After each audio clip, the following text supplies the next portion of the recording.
Welcome everybody to another episode of the Key to Games podcast here on Game Wisdom, where we examine the art and science of games. I am Josh Beiser, and joining me, my co-host and the game developer from Casual Game Studio, Joshua Reyes. How are you doing this?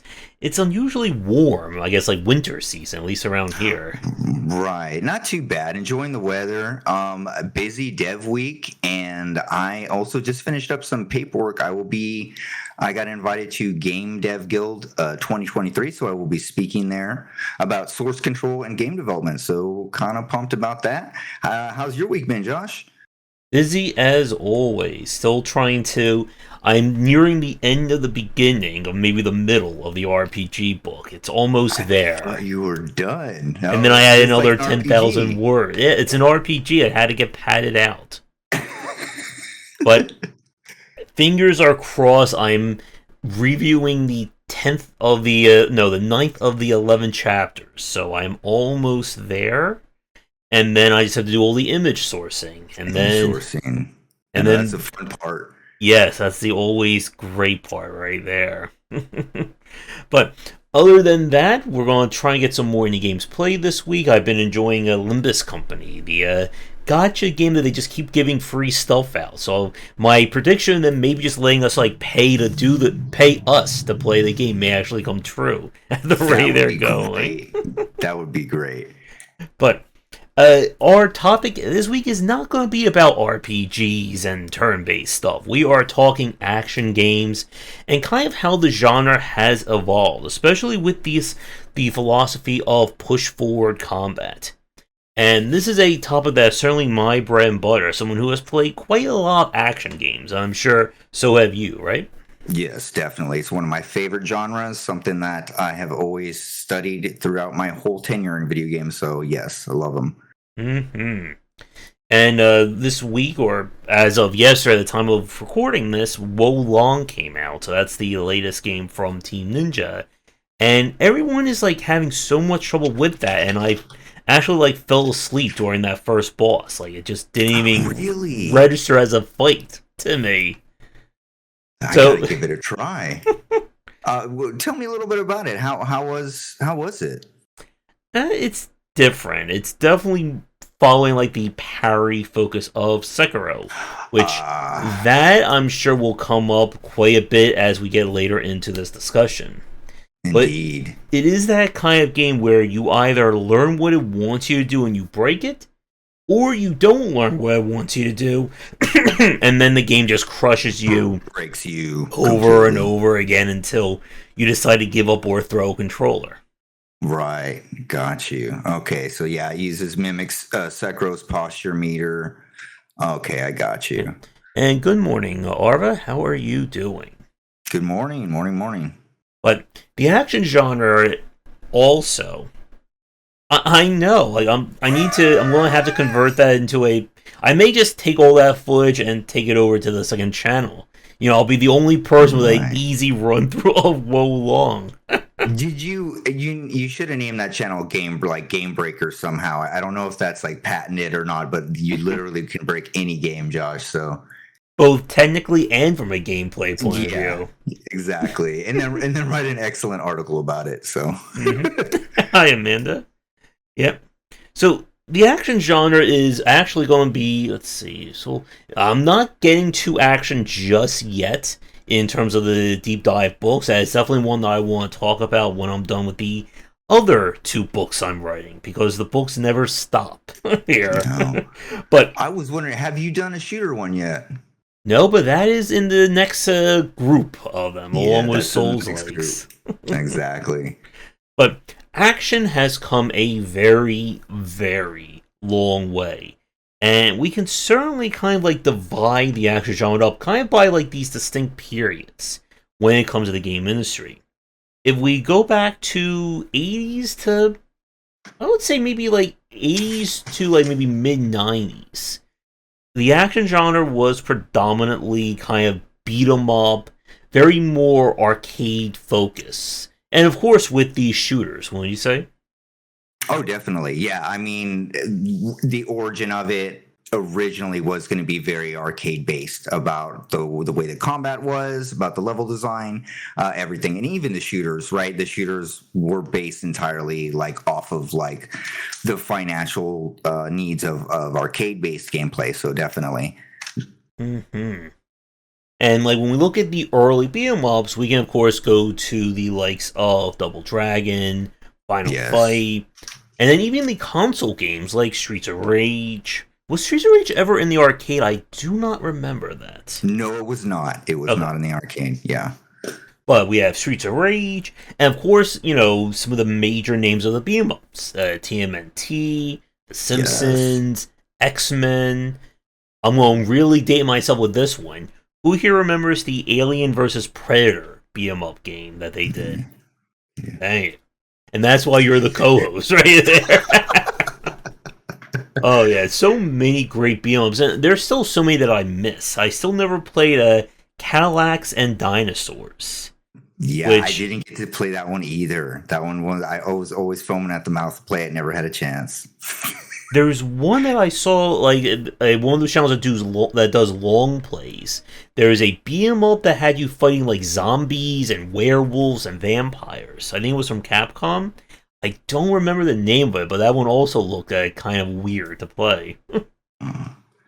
But yeah, again, like the '90s was the era of the beat 'em up, and beat 'em ups by their very design were kind of like what we would, I guess, consider like the proto version or the, you know, alpha tests of what would eventually become the action genre. Mm-hmm. And I guess would you describe games like I guess like not Splatterhouse 3, but the original Splatterhouse, like the side-scrolling one, Ninja Gaiden? Would you consider those to be action games or more like action platformers? Because it's a very weird distinction there. Yeah, I would say they lean less toward platformers, and those are definitely more just action, like more beat 'em up type style games, especially like the original Splatterhouse for sure. Mm-hmm. Yeah, and it is that kind of that weird period for the action games, because a lot of what we call, I guess, like the first generation of like beat 'em ups and actions, they were very difficult. And again, a lot of that was by the arcade or the metrics-driven design. Right. You were not supposed to be beating those games on a single quarter. And of course, if you proved you could do that, you were, of course, god tier at these games. And it's kind of funny, I guess, like, how things have really changed in terms of looking at these titles. Because anyone who's played a beat 'em up knows or remembers, again, like, jump kicking was, you know, the ultimate strategy. Right. But then, like, as I played more, or as we've seen, like, speedrunners and other people, like, play them, it doesn't seem like jump kicking was, like, the best way of going about that. It just seems it was more about managing space and trying to exploit the AI pattern. And exactly. It was certainly a very interesting time. This was, of course, the same period when the fighting game blew up, or the fighting genre. And when we do, like, either a kid games or influential games on fighting games, I'm sure that's going to be one where you're just going to take the wheel on that one. So I'm sure you have a lot to say on it. I got you. That's what I was raised on, man. I love that. And with beat 'em up style gameplay, I think one of the things that separated from the likes of the fighting game genre, even with the likes of the action games, was it never really evolved, I guess, in the same way as other genres. I think it's why a lot of people kind of view the beat 'em up as like, if we go on a family tree, like it was like a branch that just kind of like grew and then it just died. Like it just never really saw an evolution. And we kind of see like indie developers trying to have a second jump or a second stake at that with the likes of Fight and Rage, Way of the Passive Fist, River City Girls. But the genre just never really, or the beat 'em up side, the beat 'em up, it just never really, I think, grew like some of the other genres. I'm curious, like, for you and for the chat, like, any thoughts on that? Yeah, I mean, It's one of those genres, like we were because we were trying to record the podcast for like the car combat, and so I was mulling over like the car combat genre, and it's kind of the same thing where it didn't evolve, right? I think just due to the genre limitations, it wasn't allowed to grow, and if you tried to grow or add to it, it just became maybe like it became more of a fighting game instead, or we would say a platformer instead, and so like just the genre limitations really limited the game. And now when I see people's take on it, I don't see anything new, and I'm not really sure how you can add anything new to it, Josh, right? Like without breaking the genre. Do you see any way, like, because there's no evolution and there's a reason for that? Like, I think it's just a limitation of the genre, and you can't really go past the rule set that it has. Maybe I'm not being imaginative enough, but what do you think? Hmm.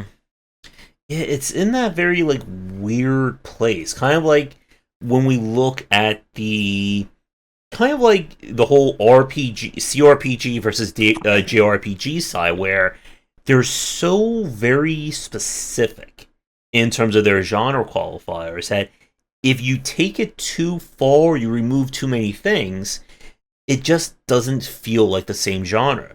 Exactly. There was a beat 'em up game released last year, and I'm trying to find the name of it. And I'm sure when I describe it in chat, you guys will probably figure out before I find it. It was the one that was kind of like made. It was a Kickstarter. I know it had Maximilian, the YouTuber that does fighting games. He was like a guest character in it. Oh yeah, and I cannot find the name of it. I'm trying to scan, the over 1,000 games in my wish list right now, see if I can find it really fast. Good luck, Josh.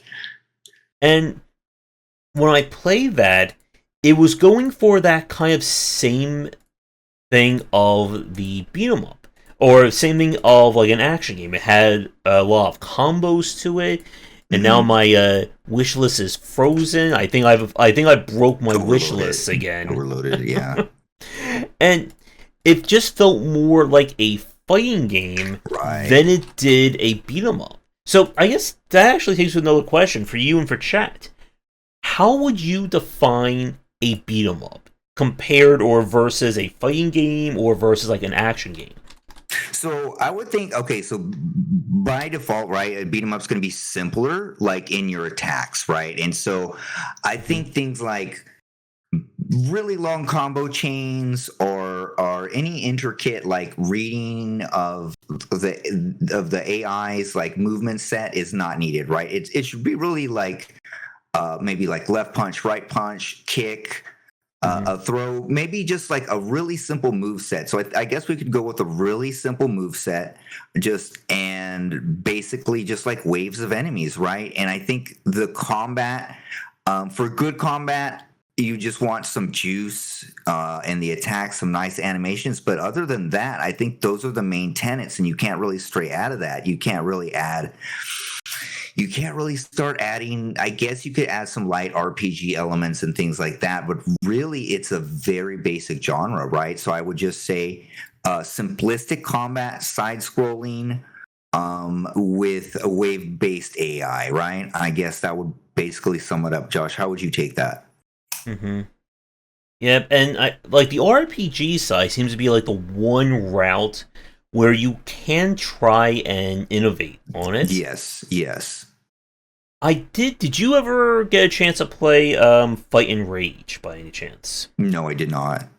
Because like to me, like that is kind of like peak kind of like evolving of like the beat 'em up formula. Is that one with the deck builder fighting thing? No, that's the one where your character can like kind of transition to combos where all the combos are like time press instead of like combinations. Yes. What is I'm trying to think of like beat 'em up deck builder. Is there an example of that? I don't know. I've been actually dreaming about that for like the past 2 weeks for some reason. About doing a beat 'em up deck builder. I was like, there has to be a way to do it. Like the closest I could think of something along those lines would be like a variation off of God Hand. And God Hand is a game that will certainly be coming up when we talk about action Yes, games. yes, God Hand. And The last beat 'em up I played was Beautiful Joe. Peak would you design. would you consider Evil Joe to be a beat 'em up? I feel like that one is really on that line. That's on the line. Yeah, that's really on the line. It's way this so intricate, and there's so much more involved than a beat 'em up, right? I mean, compared, we were talking about Streets of Rage to Beautiful Joe. That's a Mariana's Trench gap there. Like the River City Girls games, I think come also pretty close to evolving things. Like River City Girls Yes. 2, for people who haven't Yes. played that one, I think from a mechanic standpoint, it is a far superior game compared to the first one. Each character feels far different. When I was playing it, I played as a Marion, and her whole thing is being like grappler. So a lot of her combos are, knock me up, grab them, fling them, do a clothesline on them, that kind of thing. And that's kind of another thing I would like to see beat 'em ups go to, is make the characters more distinctive. Because, as you were saying a few minutes ago, like how simplistic they are, part of the issue I think that a lot of beat 'em ups had in terms of their complexity is that, do you play as normal punching guy, slightly faster punching girl, or slightly slower big guy or animal? There were ones we played as like a dinosaur. We played as, Frankenstein or anything along those lines. And it just never felt like there was anything interesting to them. Indeed. What was the Frankenstein one? Sure, there was one out there. I think it could have been that monster one or something like that. But that sounds interesting. It just never felt like they could do more within those rules. I guess here's a fun question. Do you remember that game? I forget the full name of it. It was the cowboy one, where it was like a side-scrolling, you like shoot instead of punch. Sunset Riders?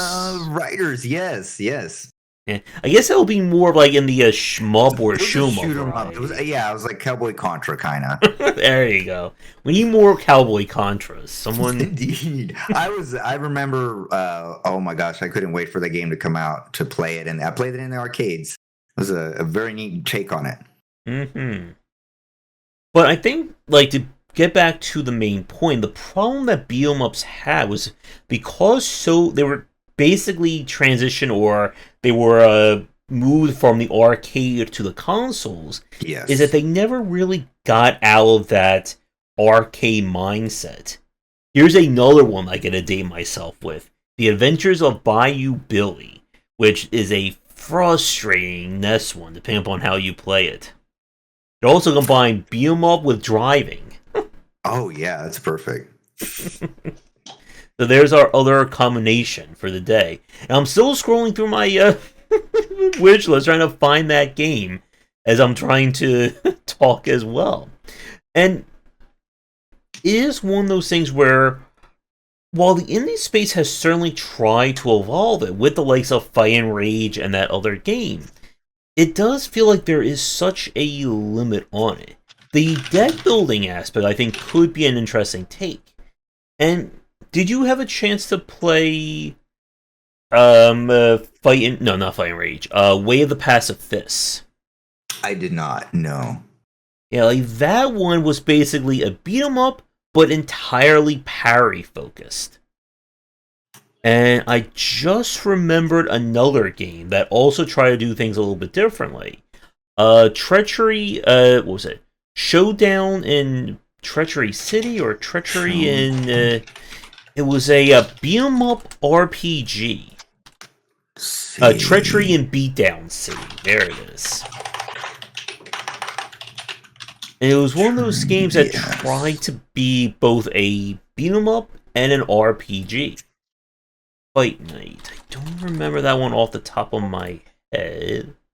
Fight Night's a first-person dungeon crawler. I feel like the RPG aspect is like the one place that you can kind of innovate with it and do things. Treachery in Beatdown City looks like it's doing some interesting stuff here. Mm-hmm.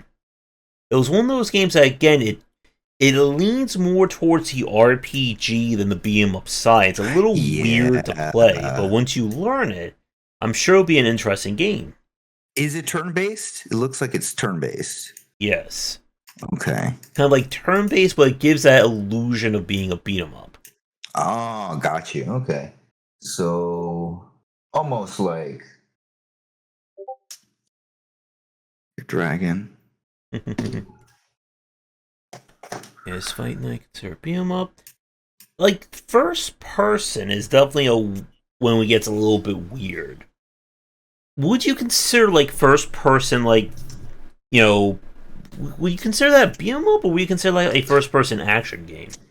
Well, I mean, just to give like throw some would like you consider Skyrim a beat 'em up because that's like you can do first person beat 'em up in that game, right? So I would say no. I think that a definitive thing about the beat 'em up would have to be like the side scrolling aspect of it. You could even go 3D, but I think like it needs to be in that format. Mm-hmm. Yeah, I think I would agree. Because we've seen, like, first-person kind of action games. Stuff like, Beatdown. We even call, like, Condemned in a way. Like, a action game when you're just... Yes. Skyrim is what you might have. True. Very true there. But beat 'em ups in of themselves, again, it's a very... I think it also falls in line with, like, the Metroidvania, that it's such a very specific set of design that if you try to do anything else, it doesn't really become a beat 'em up anymore. Right. Yeah. And I think that's it. It's just, it suffers from its design constraints, which created it, but it can't really grow out of that. Without growing out of that genre. So yeah, I guess that's why we haven't seen an evolution of it, sadly. And I was, we were thinking about beat 'em up. I was like, I wish there would just be another cool beat 'em up. And I guess they're just, you can't go back, right? Like the first beat 'em ups were the good ones, and then just trying to regurgitate it again, it's like the same one. And unless you really find a way, an imaginative way, and get creative with it, and of course that's a way that I'm not seeing, right? Then I think it's going to be stagnant genre, stuck with its limitations, sadly. Yeah, I mean, even the one Josh Journey. Unfortunately, you can't add Josh to the beat 'em up and make it a unique game. Man, it doesn't work. Yeah, and there was that one that I played last year, Young Souls, which is a 2-player co-op, and it had kind of like action RPG elements to it. But it still had that same issue where it was kind of like you punch and beat up one enemy, you punch and beat up 500, 1,000. Like, there's no... And I think this could be where I would like to see another evolution, that one of the big aspects of action games, as we're going to talk about in the next minute, is that evolution of style. This idea where it's no longer just about beating up an enemy, it's how cool you do while doing it. And of course, we can go back to the Devil May Cry as the originator of that. Yes. I would like to see maybe beat 'em ups go along those lines. Allow me to, better, move or flow between attacks. If I knock enemy up in the air, let me, continue that attack. Let it not just be like a lot of beat 'em ups, you knock the guy in the air and then you can't hit them.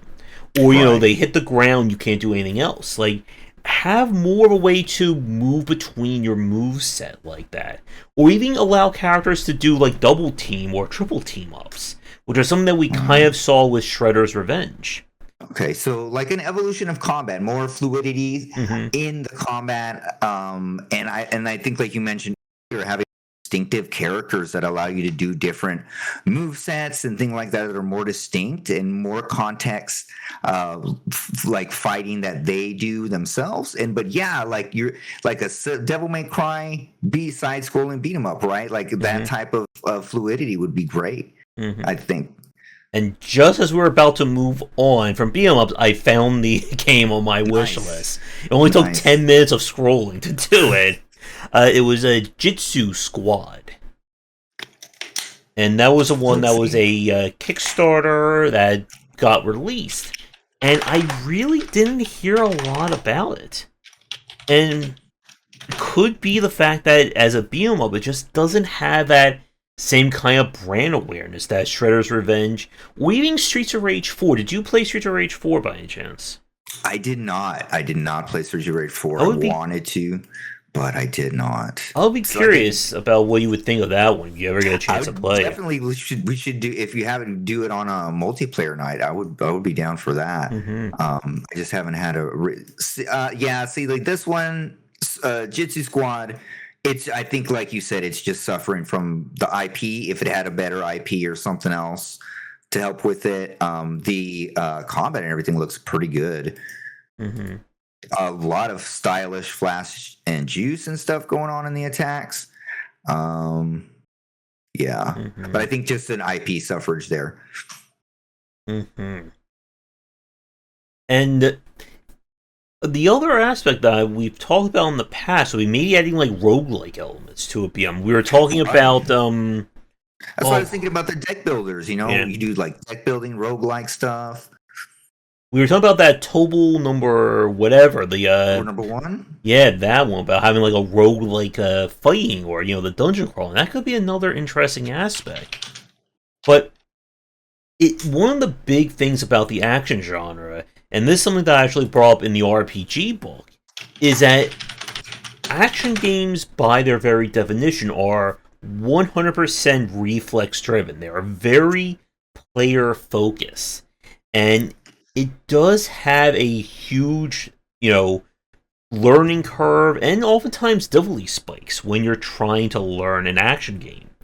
And if you're not good enough at it, you're done. Like, there's very little you can do to get around that. And we'll talk more about that one when we kind of get to the 2010s of the action genre.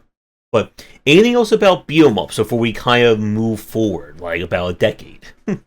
Oh man, you know what? I love beat 'em ups. I'm hoping to see some kind of like renaissance or resurgence of them and something done right. That would be great.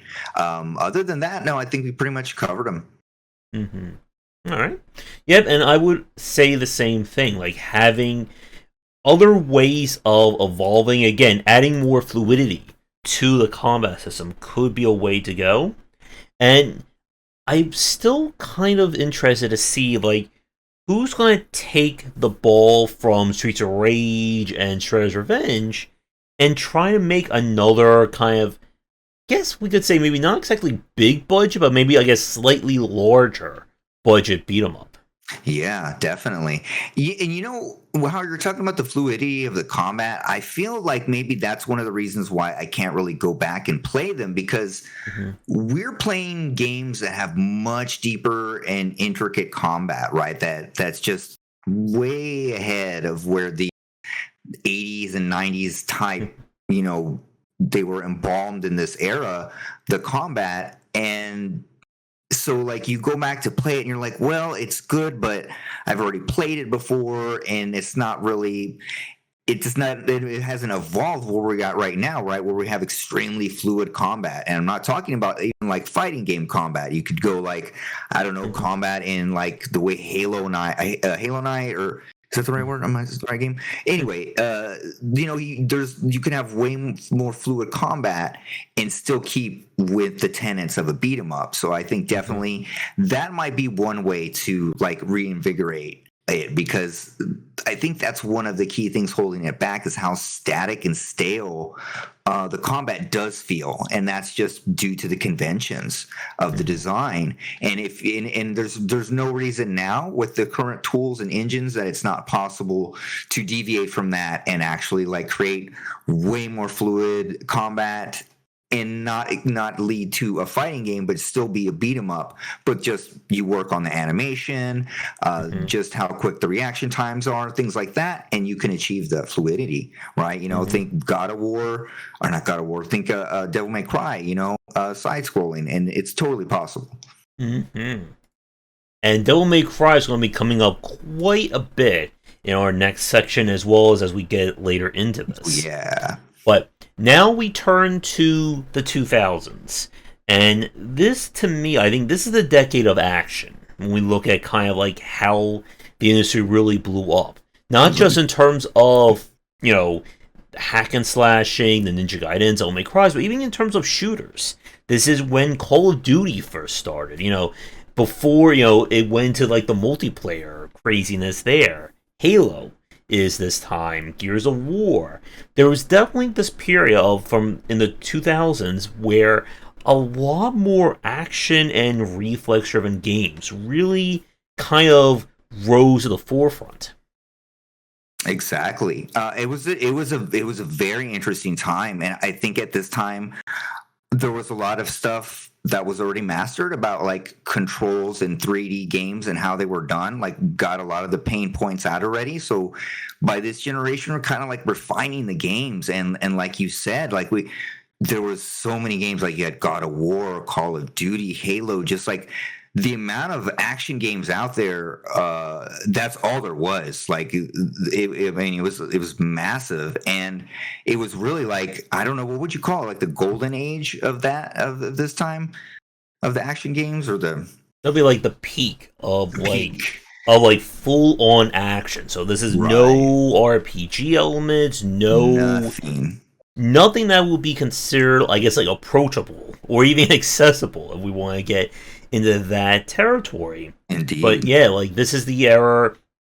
Like, we can really say that I think Devil May Cry kind of kickstarted this whole thing off. Yes. And again, the hilarity of it is, of course, that Devil May Cry was originally supposed to be, I think, Resident Evil 2, or it was Yes. one of those games, and then they thought, well, this doesn't really work. Let's just turn into something else, and that's how Devil May Cry I began. love that story. I love that story. I wish I used to know more about it, but yeah, just that it was Resident Evil 2, right? I think so. Let's see. Let me see. Let's see the story. It's a good one. Let's see. Oh, it was Resident Evil 4, not Resident Evil 2. Resident Evil 4. Oh, wow. Okay. And it just morphed into that, which again shows you can just take any game and turn into anything. That's right. That's right. A couple check boxes here and there, and you're good. And Unity makes it even easier these days, right? You just hit those checkboxes and Unreal. That's right. That's right. It's even easier now. So they had to spend like a couple days. Now it's like a couple seconds, man. You got it. Exactly. And yeah, like Devil May Cry is really that game that, just like Resident Evil 4, and even going back to Resident Evil 1, like it really resonated out with the industry in terms of what we began to see other games start to copy and move towards. So I could spend 20 minutes talking about Devil May Cry myself easily. So for you, like, what are your thoughts on Devil May Cry? Devil May Cry, to me, is I'm a big fan of that game. Like what it did, and what it created for combat. Like it kind of laid down a lot of the rules and got a lot of things right off of this, just out of the gate. There, some things like camera, like even the way that it handled the camera, by not allowing you to fully control it, right, and instead focusing on the combat, was a very interesting choice. And they did a lot of really neat things, that just basically stand up to this day, right? Like you can, like from there to Bayonetta. I mean, it's basically the same thing, and you can do so much with it. When we were talking about genre constraints, this one does not have that, right? This one is not held back by that. You can do a lot more with it, and you can really expand upon it. So. Mm-hmm. Do you think the fact that Devil May Cry, and kind of, when we talk about traditional action games, being in 3D, do you think that extra dimension is a factor when it comes to like what you can do in the space? Definitely, and so that's like another constraint with the beat 'em ups, right? Is because they're constrained to the 2D, or they're constrained to a certain axis. If they're 3D, they're maybe constrained to the Y axis, but they're constrained to a certain path. And with 3D, that's what really opened it up, and it allows the freedom and the movement, and so you can have verticality, right? and it's not platforming. It doesn't become platforming. It's like exploring the levels. If you put verticality in a 2D beat 'em up, it's like, okay, are we platforming now?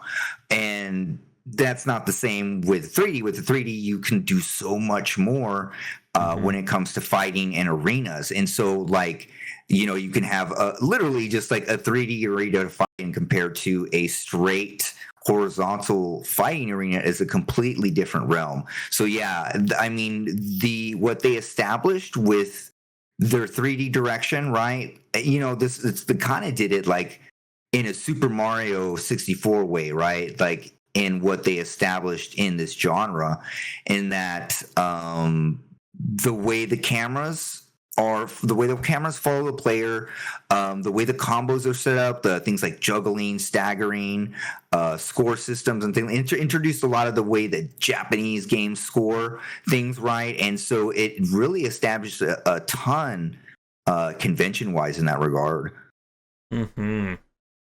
And I think just being in a 3D space also gives you that depth of field. Yeah. And this is, I think, one of the big issues that we see, like, going back to beat-em-ups, even just 2D games, is that, again, like, the fluidity of the animation is such a big deal. When you're playing a 3D game, if I swing my arm and I'm going to hit something, you can see the exact distance and, scale my arm coming at that guy. In 2D, sometimes it just goes like, my arm's here, and then it's right there. Like, there's no, animation transition or, like that kind of frames per second of that swing. So you can't really do, like, the same level of, the depth of that combat, because we've seen developers try that. Games like Blasphemous, what was it, Ender Lilies, and just so many 2D action games where it doesn't feel as fluid to fight these enemies in the same way as when we look at a game like a Devil May Cry or a Sekiro or even just the Souls-like genre. Yeah, sadly, that's another constraint is the animation will not read correctly, right? So the ability to get what the animation is doing and to make that read and then look well and fluid are not going to they're not congruent, and they don't really work together when you're developing an animation for a 2D game. They're kind of like against each other, right? It's either going to look fluid and feel floaty, or it's going to attack but be here 2 frames, right? And it's so like getting in between there is the difficult part, and that's the advantage that 3D has, is you have all those other accesses to display and your depth of field to show what's happening. And so when you're trying to get more complex with your combat, but you're limited to basically almost a Mario sprite, it limits it a lot, right? And it becomes, I think, very hard in terms of setting up, like, defensive options, offensive options. Like, there's only so much you can kind of fit in a 2D plane. You're not as limited when you get to 3D. Right. I mean, even in the 2D, like, for example, the weapons, like how the weapons would read, how they read doesn't have to do with the scale, right? So, like, I don't know, for example, say like you were to pick up maybe a stop sign, and the scale of the stop sign so it would read on the game is not maybe the scale that you would want for it to be as a weapon. And so if that makes sense, it's like, so it won't read correctly or it won't feel correctly due to the size constraints of the 2D and the depth of field, if that makes sense, right? And so there's just a big, I don't know how you can alleviate that, but I think it's just one of the downsides of working in that genre. Yeah, I'm going to. I guess, last week we got a Taurus pain on our back. That's going to be my target for this week. I just, like, when we look at, like, how, like, Metroidvanias have tried to put combat in them, whether it's the likes of Hollow Knight, of Bloodstain, the Igavanias, and so on, like, it still doesn't feel I guess, interesting to do fighting in those games. Right. Um, did you play Hollow Knight by any chance? Yes, I did play Hollow Knight. What did you think of the actual combat of that game? I did not like it. I did not like it at all. Again, it felt. I was like, what is stunting it? It like the juice was there. They did camera Mm-hmm. shakes. The animation was on point, but still, the combat felt stunted is the only word I can think of, and it's just because it wasn't as fluid as it can be due to the resolution of the character or just due to the 2-day constraints. What did you think about it, Josh? I mean, I think it was good as you can get. I'm not sure if you can get better, right? Like, But yeah, like it's one of those things that just lacks that, I guess, fidelity of yeah, when we talk about combat, and that is something that when we get to the next section, we talk about like the 2010s to today, that fidelity becomes such a huge aspect of it. It's no longer about just, I swing a weapon, the enemy, flashes blue or red for a second. It's, I hit that enemy, he reacts. And, if I get hit, I react. I guess here's another point about, like, that kind of design. Like, maybe, like, the closest we could see would be something like a Assault and Sanctuary or Assault and Sacrifice. right, But again, even then, you're still very much limited by the fact that you're really only seeing, the character facing like this for the right, entire play. right. Yeah, and I mean, there's just no way around it, and unfortunately, and I was like, okay, when you think about it, like you're like on paper, it should work, right? Dark Souls 2D should work, or Mm-hmm. as it should work, but it just doesn't. And I think sadly, I don't think there is a way to make it work because of the depth of field, the view, and you need to be able to read positions of certain things, like you were talking about, hit reactions. Things like that, they're very important, like super important, like in Doom, for example, which we'll just get to later. Mm-hmm. They have the hit reactions have to do with, like, staggering and falling, etc., and those are the player to know when to push forward and etc., and so it's a part of it. And if like, you can't really, those won't read at all. Like if you would do a hit reaction, the hit reaction in a 2D would have to be like 1-2 frames, like very short, just like a jolt. Mm-hmm. And again, it won't read right. I just, it's again a limitation of the genre, man. Yeah. And I do wonder, from a technical or even just an artistic point of view, we talk a lot about how it's harder to do good 3D than it is to do good 2D in a Mm-hmm. lot of cases. Mm-hmm. But if we're talking about like fidelity and this level of detail, do you think it's easier to do it in 3D than it is to do it in 2D? Yes. Because A million times. I'm thinking about, like, if we look at like the cream of the 2D crop in terms of animation, stuff like Owlboy, Cuphead. Trying to think if there's any other, maybe like an Ori, but Ori's more like 2.5D in terms of like that look and Yeah. feel. But like, we're talking just like pure 2D, like that level of like animation quality and fidelity. I just see that like being just incredibly hard and, more importantly, incredibly time consuming to try and make. Yes. Like, Owlboy was developed, I think, what was it, over the course of 10 years, 10 on and years. off. Cuphead was, I think, either around that, maybe like 8 to 9 years. Sure, Cuphead wasn't 14, or I, am I thinking Owlboy? I don't remember. But Yeah. it's that case where, to get the animation to the level that we would need it to make like a 2D Sekiro or a 2D Devil May Oh Cry, my. it feels like that's kind of like pricing the game like out of its own market, or at least the amount of development funding that would take to do it. Yeah, you would. I don't. Yeah, I think it definitely priced itself out. I don't know how.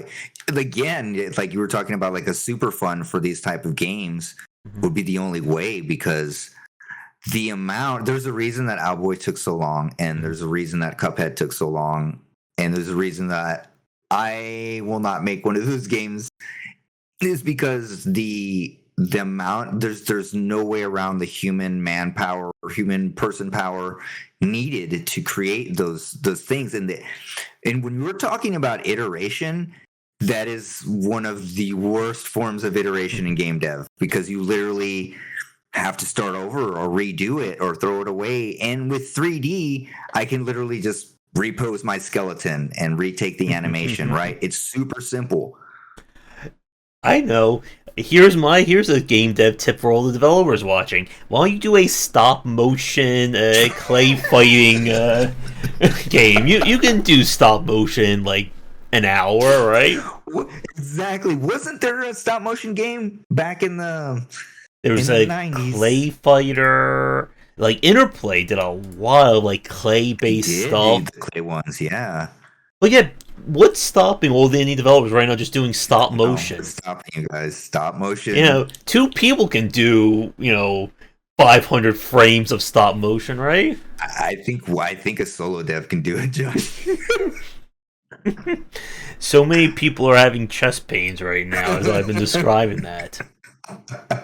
Now I want to see it. I do want to see dev, because I have seen some indie devs take on there's like a gerbil one that one guy's working on, all hand drawn platformer. I've seen a couple of those, and hey, hats off to them. That's some rough stuff. The Dream Machine was an adventure game that was done in an entirely stop motion, all like handmade things in that one.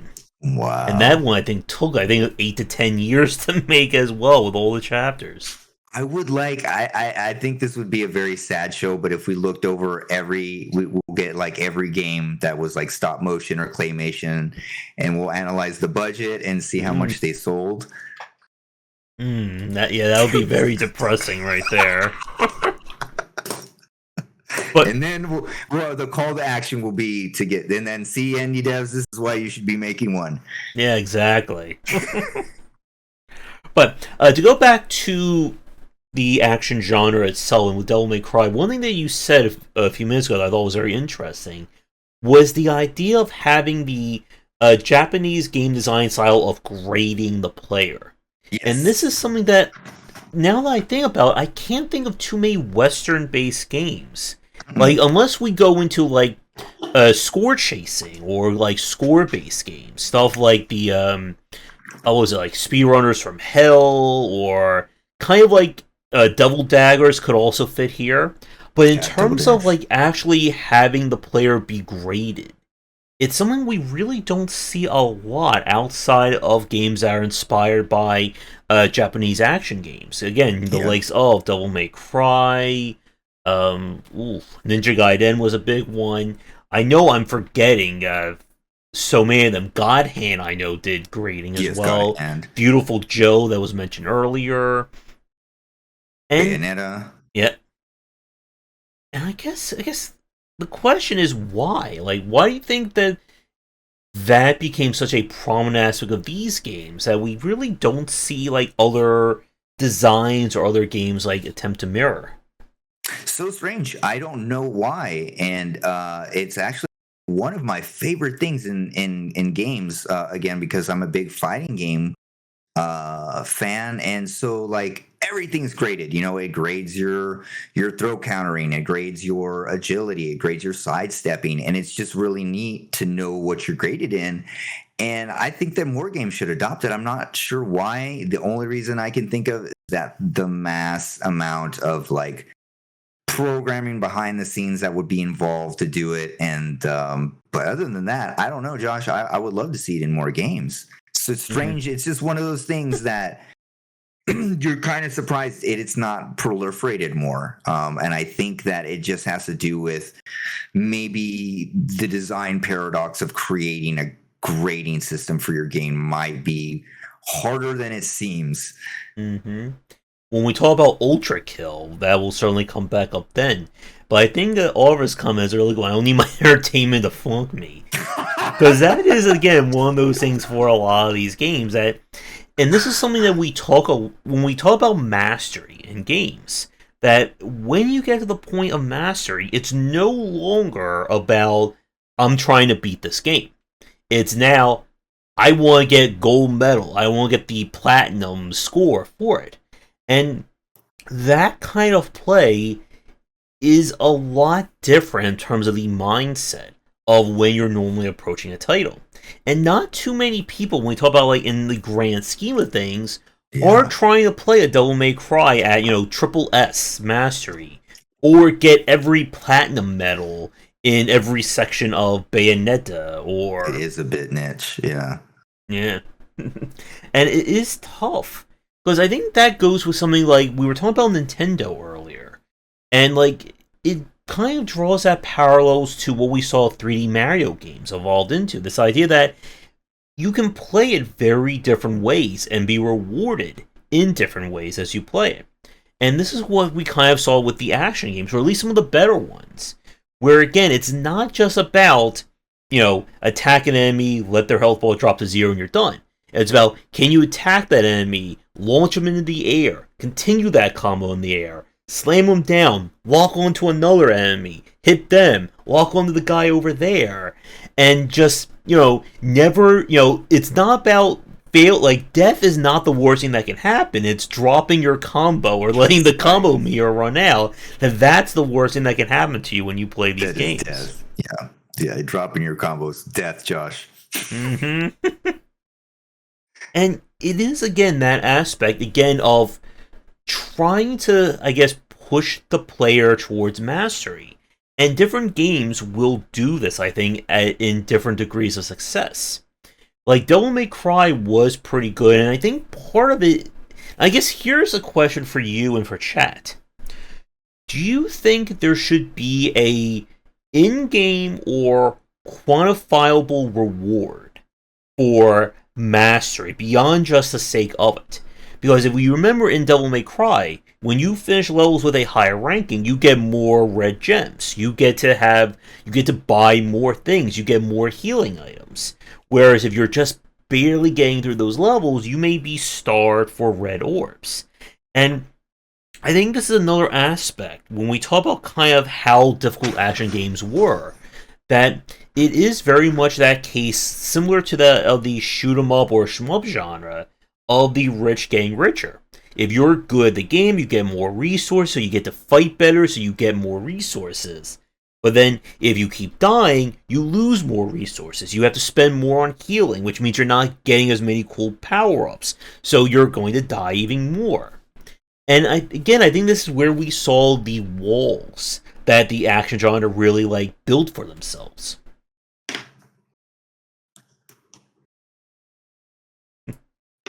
So, what do you think about that point?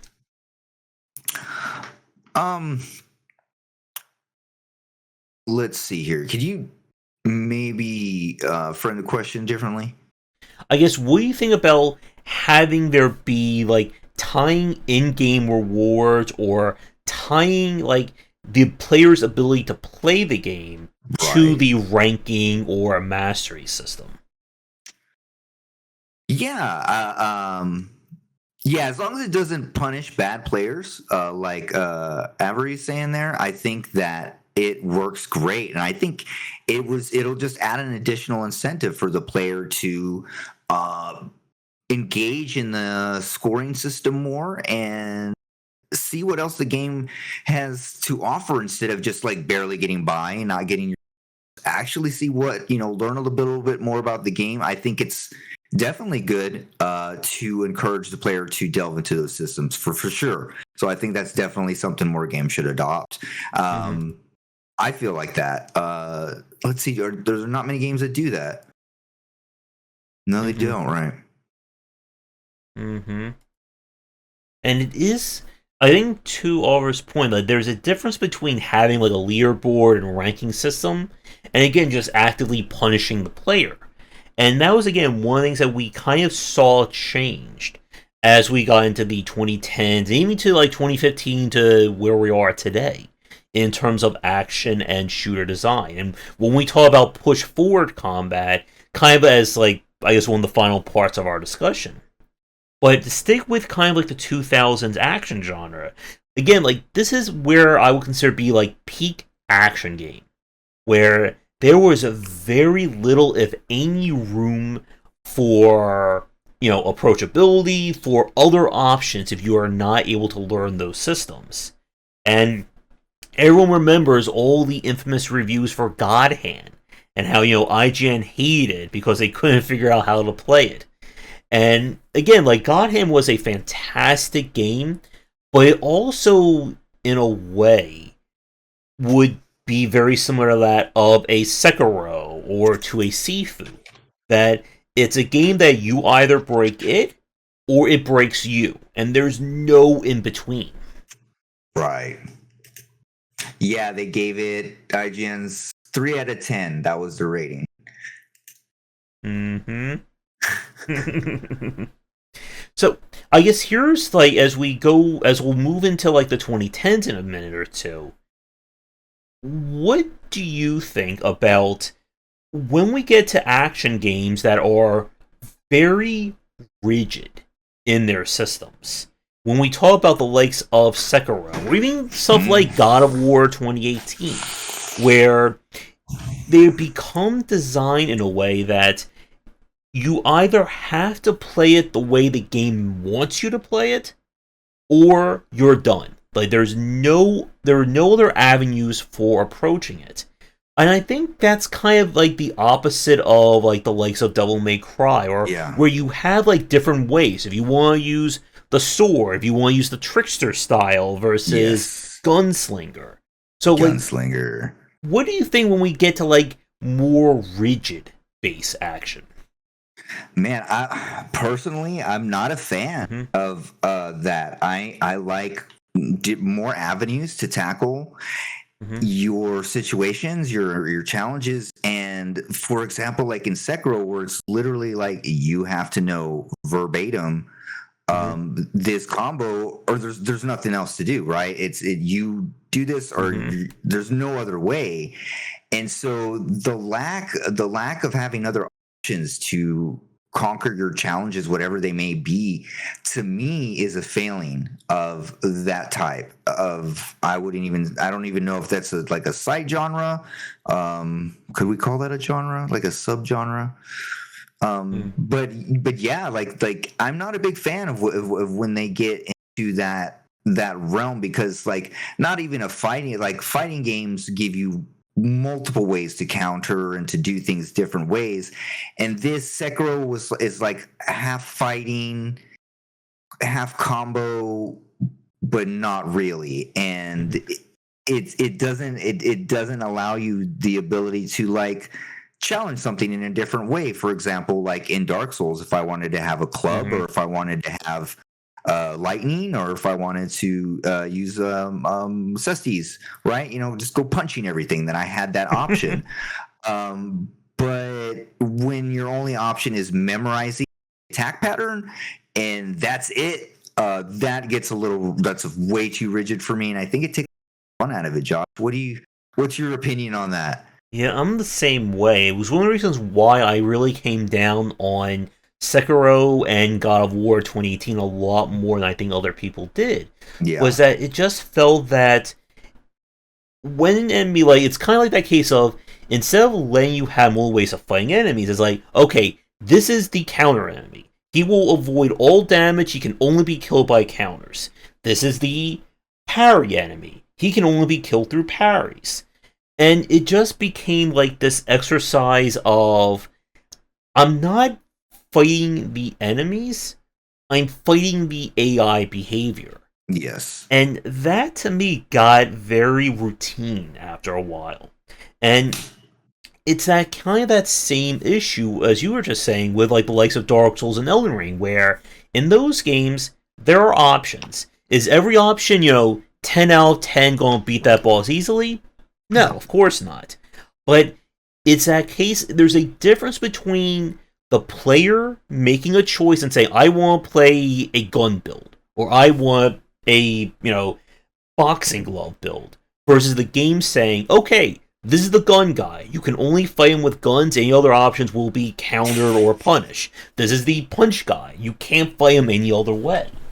And those are where it got, I think, very frustrating for me to play, and why I really gravitate towards more of push-forward combat in the 2016s.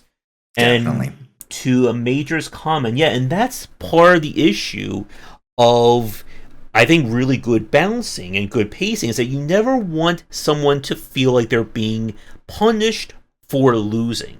This is something that Tomo and I had a lot of discussion about. The idea that you never want the player to feel like they're being pushed backwards. You want them to always feel like, hey, I lost, but I didn't just lose 5 hours of my time or 20,000 resources. And it's very hard. And I think this is a grayer topic. Again, like Tomo had this discussion, this could be another thing for the roundtable again, or even just for another discussion about the issue of loss. Of how do you make losing not so much fun, but you don't make losing feel like you just stabbed the player in the back with 10,000 swords. Right. Yeah. That is definitely something from the roundtable. I'd love to get Tomo, Seth's, Chris's, everybody's thoughts on it for sure. Especially when we talk about strategy games. Which, again, like, that is not for this discussion here, but, like, strategy game design with losing is a very big point. Yeah. Because everyone understands probability, right? We all know that if it has a 90% chance, that means it's practically 100. You can't lose a 98% chance of hitting someone, right? Yeah, that never happens. No. As my soul is leaving my body as I utter those words. It said 90% probability. Or you roll 3 90s and you miss all 3. So math is broken right there. Yeah, get rid of reloading. Like, we talked about, again, like, how much pacing and flow really matter in action games. Like, you don't want the player to sit over like a 30-second cutscene after they died. Which, speaking of it, if you remember with Splatterhouse, and if Chris is watching, he can certainly talk about this. But like in the Splatterhouse game for the 360, there's that infamous bug where like the performance issues were so bad, every time you die, you had to wait 90 seconds or so before you could actually play again. But it would only take 20 seconds to load the level from the start. Like, it got messed up there. But again, you don't want the player to have, like, lose that flow while they're playing. Right. Think like Super Meat Boy flow for your death. Mm-hmm. And yeah, like, with the 2000s, like, again, like, the games that I most remember are the ones that allow you those multiple ways. And again, it's not just about rewarding mastery, but it's just about giving the player different avenues in order to proceed. Exactly. And you want to be, again, really, really careful to how much the player is being punished, or you want to avoid having those gotcha enemies. And especially if the gotcha enemy is counterintuitive to the other enemy designs. Here's one of the things that I really don't like, and I'm curious what your thoughts on this as well as for chat. When you design an enemy that intrinsically doesn't follow the normal rules of the combat you established. So an example of this would be in Bayonetta. In the first one, they had the gold-plated enemies, who, if you dodge them, you do not get witch time on them. They do not allow you to slow down time to fight them. Like, when you have enemies like that, where if you, or as another case would be like, if you're playing a block-based game, and then you design an enemy that implicitly or explicitly punishes blocking, it's hard, but it feels like you're just breaking your own rules. So, like, what do you think about those examples? Poor design choices. Is there any examples that you got, Josh? Ooh. I would maybe argue, even to a slight extent, like Sifu's final boss. Like, the final boss for Sifu is just basically memorize his pattern or die. Like, there's no way you're going to... you can't... There's no real sense of improvisation during that final fight. Like, I'm just gonna have to say it's bad design. I think that we would completely advise against breaking conventions of combat, and I think it's bad design for the sake of design, if that makes sense. But I would definitely avoid that. Like, one of the main things is you want, especially for combat, you want to have consistency. And don't break any player contracts, right? That's all I can say about that one. Demon of Hate. I hated that guy so much. Oh my gosh. And like, speaking about like Sekiro, like it is a difference between like Sekiro's final boss and Sifu's final boss that I really liked Sword Satan Ishin as the final boss of Sekiro, because I felt it was a really good final test of how well you play that game. Whereas the final boss in Sifu, again, it was just basically, all that stuff we trained you? No, don't do that. You have to follow this boss's pattern to the letter, or you lose. And it is, again, like, part of the balancing of these games. Like, if you give the player, like, let's say a special move, or, you know, this move that can stun enemies, and then the boss just says, nope, you're not allowed to use that on me, it doesn't feel right to the player in that respect.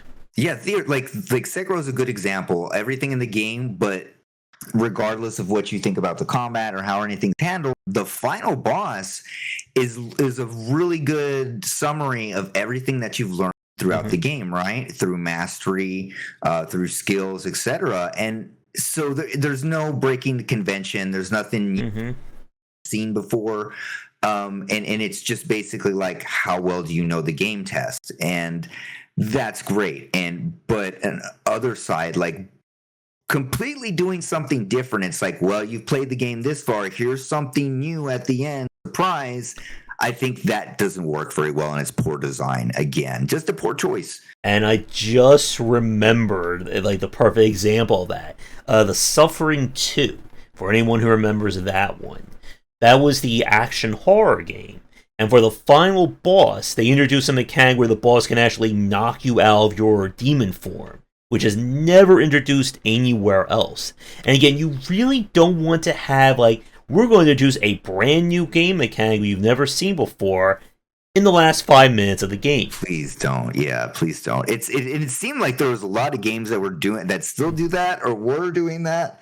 And it's the end of the game should really be a summary of whatever technical challenges or whatever things that the player learned skill-wise. So if it's a boss, for example, then you would be testing the player on his mastery of everything and not break any conventions. So I do find it very strange when they introduce something new and you're immediate, like with the hardest enemy, you're supposed to learn a new concept. Yeah. It makes no sense. And as you were saying that, to elaborate on that mastery, this is another very interesting aspect of action game design, is that the best action games, they oftentimes get easier as you play through them instead of harder. And a lot of that, again, comes with the game either gently or, you know, dragging you through its mastery. You learn this game, you're going to have an easy time. You still haven't figured out how to parry or block or, you know, what stance breaking is? Well, guess what? You're going to get punched in the face really hard. And it's why, for a lot of people who played Sekiro in particular, they had an enormous amount of problem with Genshiro. But then, for those people who did get through that, I heard very little complaints about Sword Satan Ishin. And a lot of that, again, came with that level of mastery. You learn Genshiro, you beat that fight, Ishin is going to be just another, you know, rung on that, you know, on your score tally at that point. If you didn't beat him, or if you just barely got through that fight and you didn't learn anything, then Sword Saint Ishin is just going, you know, splatter you against the wall. Yeah.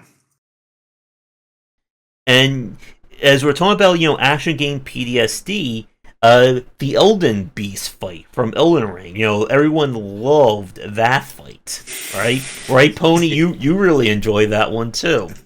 The Pony's favorite fight. I just want to do that one all over and over again. A boss rush of Elden Beast. Make the arena like 10 times bigger too. It wasn't big enough for that one. Fights you learn versus fights you fix what you learn. Was disappointingly easy. It was easy for you, right, Josh? No, that was hell. That was absolute hell because I didn't have any range for that fight. It was easy. Pony said it was easy. Well, I beat him because the AI just stopped trying to attack. It just kept repeating the same attack. Nice. So I'm like, I'm taking it. I don't care at this point. Let's end it. Win's a win, man. And that, what Pony just said about the two kinds of fights, I think that's a really good segue to talk a little bit more about push-forward combat. And kind of get into like the final part of this discussion because we're about an hour and 10 in already. So maybe another 15-20 minutes, but again, that's always up in the air in terms of our time. Yeah. But if the 2000s was the era of hardcore action where there is no room for anything else, you either get good or you get stomped. The 2010s, and specifically I would say maybe like 2015, 2016, I still need to go through Elden Ring with fists only. I started it, I beat up the moon lady, and then I stopped. Oh, you gotta do a fist only stream, Josh. Yeah. But like 2015, 2016 to where we are today, we really began to see the idea of push forward combat. And again, the term itself was coined by Doom Eternal or Doom 2016 specifically. 2016. Yeah. And this is when we really began to see this evolution or this reinvention of action, and even arguably shooter-based gameplay in the past, 7-8 years.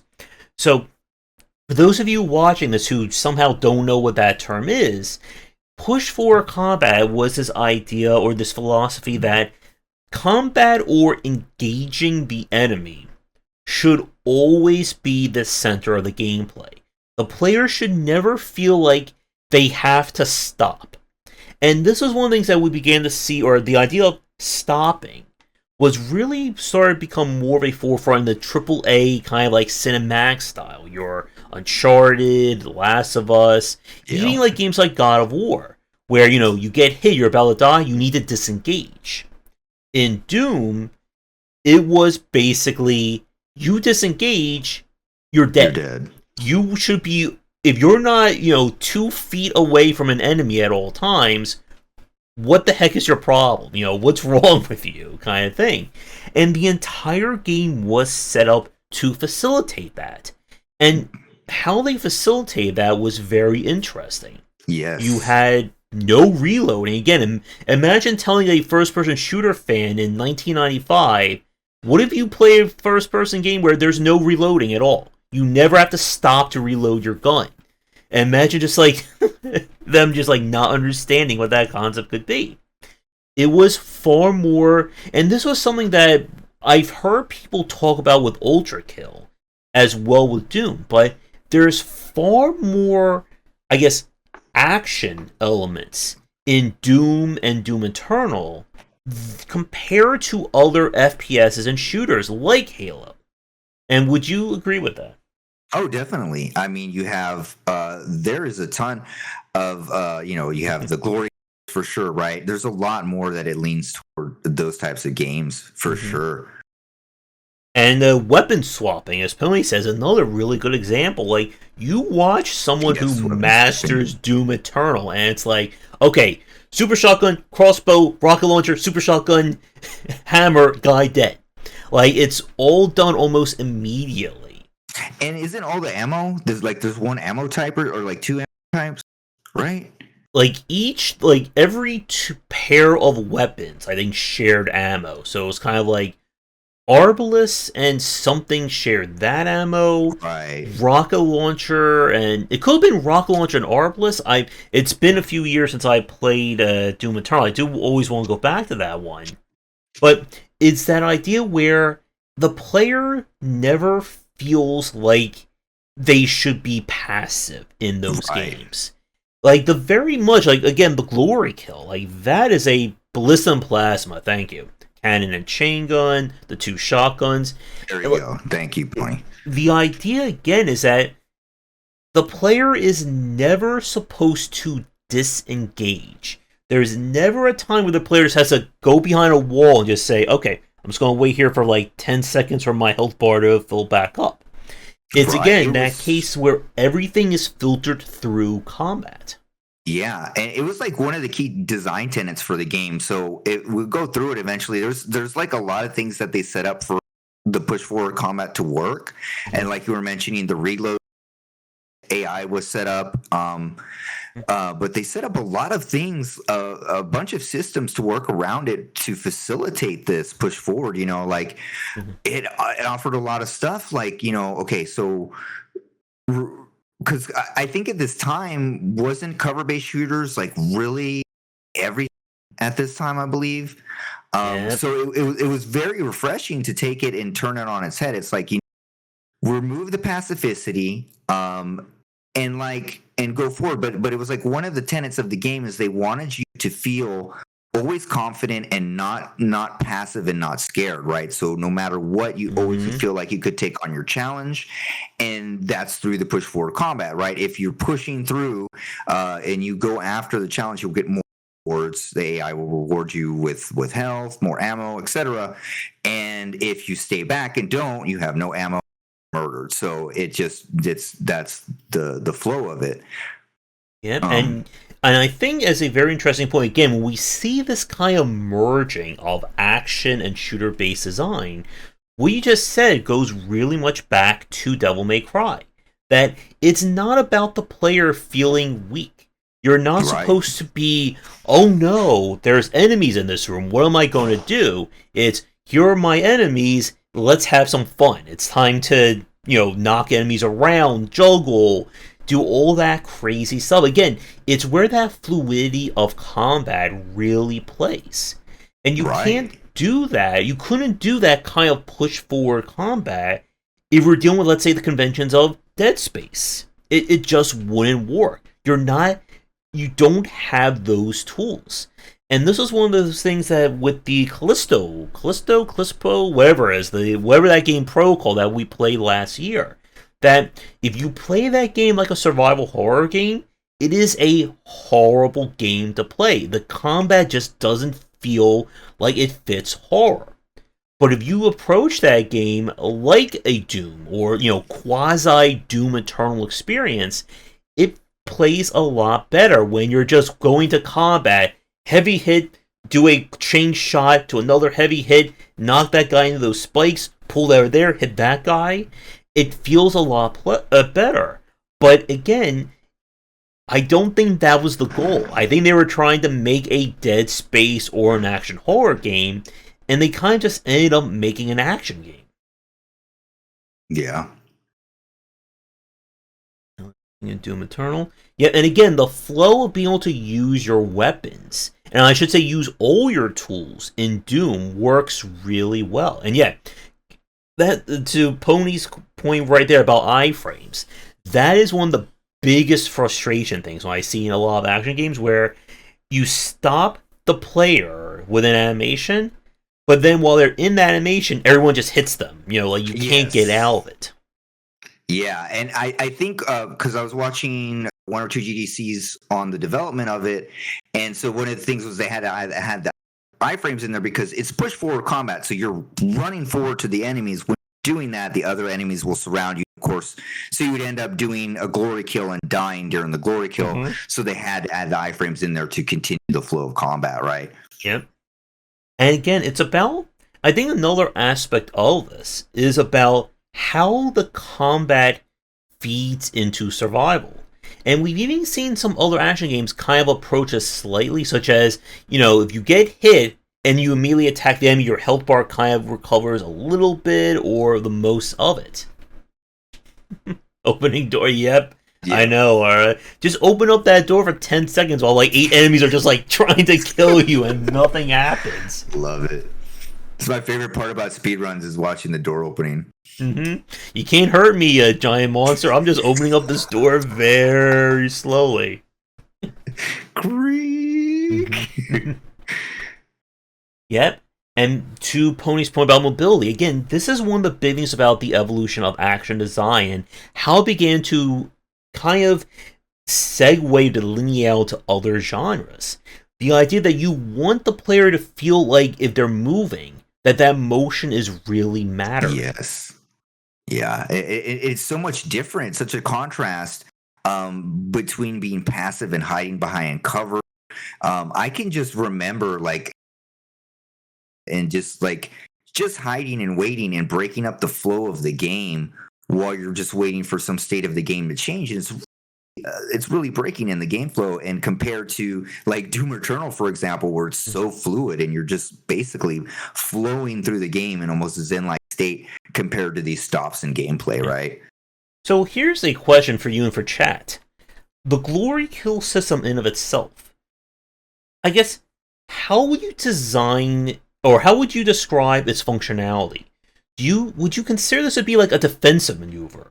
Or do you consider it more of like an emergency or life-saving mechanic? Yeah, I would consider it more like a life-saving mechanic, right? Because you're usually in need of health or ammo, and so I would definitely consider it that type of option. What about you, Josh? Yeah, I would kind of consider it to be like a recovery. Or something like along those lines. And I think that's another aspect that more action games or better action games need to have, is that you want the player to have a means of recovering a pocket save room, or like a really solid like defensive form, something that they can use to recover, get their stuff back, and then get back into it. And I think that's kind of where we saw the whole cover, hide behind a wall, healing was kind of like the first version of that. That they want the player to feel like, okay, if I'm at, 2 points of health, let me just hide behind a wall and, watch that meter go slowly back up. Whereas with the Doom and Push 4, it's that, okay, my health's at 5, let me just run this guy and glory kill him and get my health back. That's right. That's right. And some the other things that it leads to also is like it leads to a lot of other stuff. Like they describe using the enemies like chess pieces, right? And so each enemy or each AI can only move a certain way, right? And they're also set up right in attack patterns, so they don't attack you all immediately. So it's not like you're bum rushed. They actually have like a queue, right? So they can. So say you're in a room, there's like 5 of them. They use a token system, and they say, okay, can I attack? And there's a queue of their attacks, so like you're not bum rushed by all of them. And it allows the AI to focus. And so you're like, okay, I have one AI that's focusing on me, and the other ones will be doing other things, taunts or moving around, so they're not just there idling. But by keeping it that way, it focuses you on one AI, and then you can also use that to push you through the level design, right? And then thus the level design is designed to provide a speed, like in the way that it's designed, so you're always pushing forward. So it's the way with AI design and with the level design, and then also words for the glory kills and etc. That's a part of creating the push forward system there. Mm-hmm. Yeah, and it basically, right, it turns boring stuff like running back and getting a health potion or something into something exciting, right? It totally changes the game around.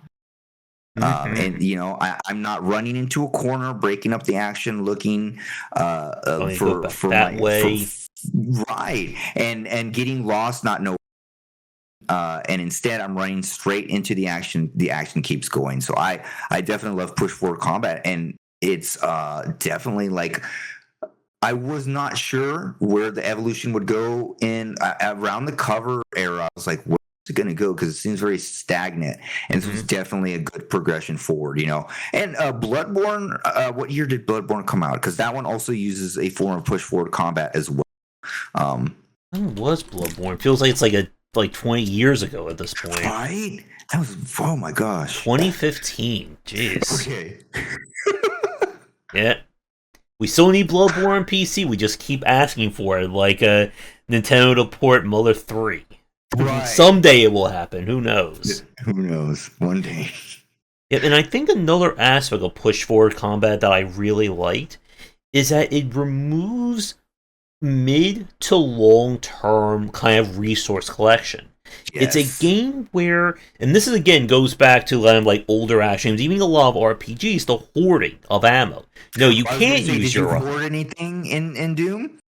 No, it's just it's just throw all the ammo as quickly as you can, find the nearest enemy, chainsaw them, throw all the ammo at them, and repeat. Exactly. And again, it feels really good.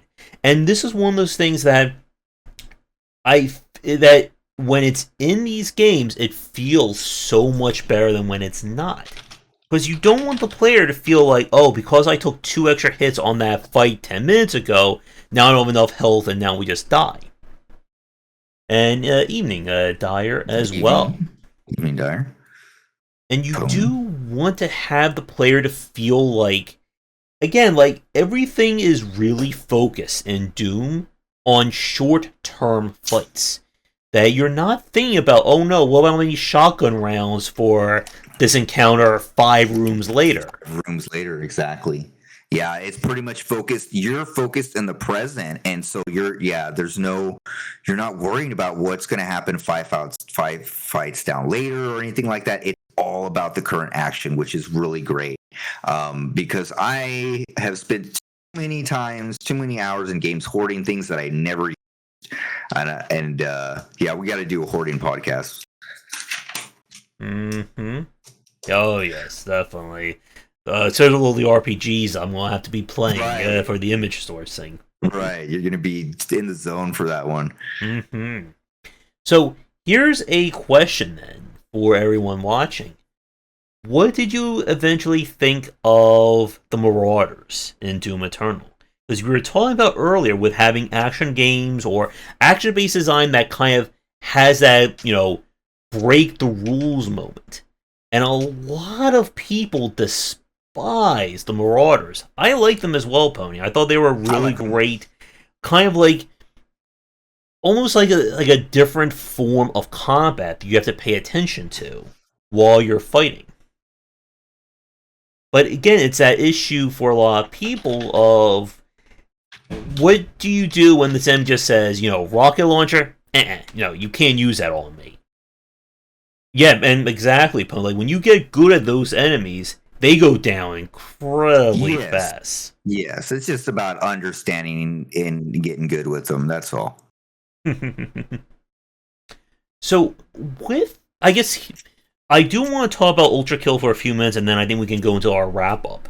But if you had to kind of like summarize, like push forward combat, like the major tenets of it, what would you say? Like, if to an inspiring designer right now who wants to implement it for themselves, what would you say are like the core aspects? Okay, so the core aspects of push forward is, first of all, the player is the center and they're in control, right? They're not going to feel you want to power the player, and you don't want them to feel like they need to stop the action, run away, and go resource hunting. So basically, pushing forward to the challenge is the key point of pushing forward. So by engaging in combat, the player will be rewarded whatever your mechanics you have in the game. And that's basically it. And to build what you said, it is about that idea that the player needs to be in control and they need to be given enough tools. This is not a case where you want to design an enemy that explicitly punishes the player in some way. It's all about testing how that player goes around mastering it. And like I would imagine, again, like as a very interesting point, going from Doom Eternal to Ultra Kill, that you could probably have a style meter in Doom Eternal and it would have fit like Yes. right in. That would have fit like a glove. That would have been great. Yeah, definitely. So I think for my final point, I just want to talk briefly about Ultra Kill because I think Ultra Kill is going to be that next step. And Okay. it does feel like that merging of being an FPS and just a full on action game. It is a game where, yes, you're in first person, but you have to get in on a lot of those enemies since blood heals you and you can only get blood back by being in close range when you hit enemies. So it plays far more like an action game in that respect. And I think that's kind of where, like, we were talking, at the start of this conversation about how beat 'em ups didn't really have an evolution to them. But I think shooters are going through kind of like their own little evolution with the Definitely. likes of games like Dread Templar, with the idea of having, like, being able to create builds out of the various powers that you get. With Ultra Kill, the fact that Ultra Kill's bosses, that was got a little hard to say, felt more like they would belong in an action game than they would like your traditional FPS. Yeah, Ultra Kill is very interesting. And I like where it's going. I like the evolution of shooters here. I mean, it's like quakey, speed runny. It really marries a lot of the shooters and gets everything right. And I'm just hoping to see more like this. Mm-hmm. And again, it's about this idea that you want the player, I think, to kind of summarize everything up, as we've been saying, like, the evolution of the action genre isn't about the player being passive or weak. It's about giving them all these tools, and I think Doom Eternal did this the best. Or even we could say Shadow Warrior 3 last year. That combat becomes this amusement park of it's not about you fighting the enemies and surviving.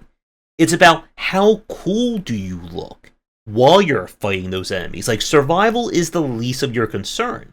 Like we said Indeed. earlier, it's no longer about, oh no, am I going to survive? It's, oh dear God, did I lose my combo chain? Did I drop from Right. S ranking to A rank? Right. Completely different world. Mm-hmm. And like Hi-Fi Rush, I think is another really solid example. Like Hi-Fi, and if we go back to Metal Hellsinger from last year, Oh, of those yes. games that make you feel really good. Now those games force the momentum to the beat timing, but it's about making you feel good.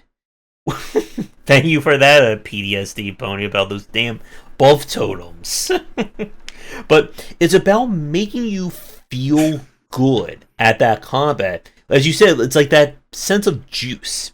That's not just you hit the enemy and they go like that. You hit them, they go flying. You Yes. grapple, you teleport to them, you hit them up in the air, you follow them up into the air, you slam them into another enemy, which you then go into that enemy.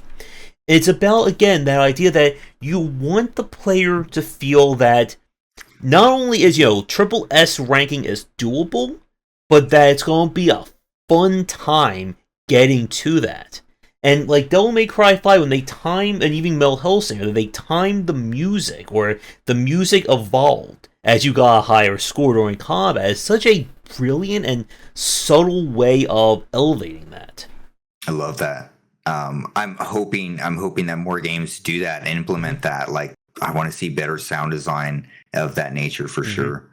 We need like chanting during Doom Eternal, like when you Yeah. start, like all you just hear people chanting "Rip and Tear" once you get like Rip triple and S tear, Slayer rip and tear. ranking. Indeed.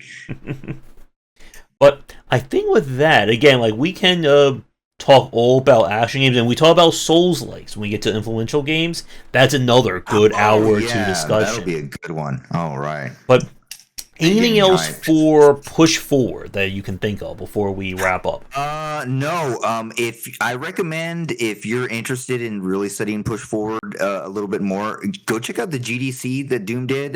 They have two devs that talk about how they designed it, because there's a lot involved in and how the AI works with you and how the level design works. So there's a lot of considerations to keep in mind. So just give that a look, and of course, check us out here, and we'll be looking over that. I think that's it on my notes here, Josh. I think that's pretty much covers it. Yep. I just thought of two other quick examples of that Boomerang X game and Roller Drome as well also evolved or had their own form of push forward. And again, I like not to like be a dead horse or combo a dead horse for our conversation, but it's always about the player should feel that combat is the most enjoyable aspect of your game. Yes. And why would you ever leave it? And that takes, as you just said, it takes a very specific design, and it takes very effective designing the AI and the pacing of your game to make that work. And again, you want to have combat be both offensive and defensive / recovery at the same time. Because if the player has to stop combat for defense or recovery, then that's not really push forward, and that's taking them out of that loop. Indeed. Well said, Josh. You can't add anything to that. Perfect. All right, but I think with that, we'll wrap things up for this week's show. So for everyone watching, thank you for tuning in. Do the liking, subscribing, bell ringing. Let us know what some of your favorite action games are. And for those of you who are following things, what are some other examples of push forward combat that we either didn't mention or that you see that are coming down the line that we should keep an eye out for? Oh yeah, Post Void is an interesting one. And oh man, I would play that game more if that visual style didn't just wreck my eyes after a few minutes of it. Oh, Post Void. Let me see. Yeah, that one, it kind of follows like the Cruelty Squad kind of look to it. Oh, yeah, that's already hurting my eyes there. Yeah. But yeah, again, let us know what some of your favorite games are. Do all that liking, subscribing. And yep, you'll find links to my stuff up there as well as down below. Yep, and my links are down there. Do all the liking, subscribing, join the Discord, have a chat, let us know what you think, and we'll see you next time, Josh. Buy all the books, get that triple, you'll get a quadruple S rank if you buy 20 copies of each of my books. That's right. And each wish list also you get triple S ranking. Mm-hmm. So, with that said, we will be back next Saturday around 5 p.m. ET. And come back for daily discussions on game design here and on game wisdom, where we examine the art and science of games. Until next time, everybody, take care.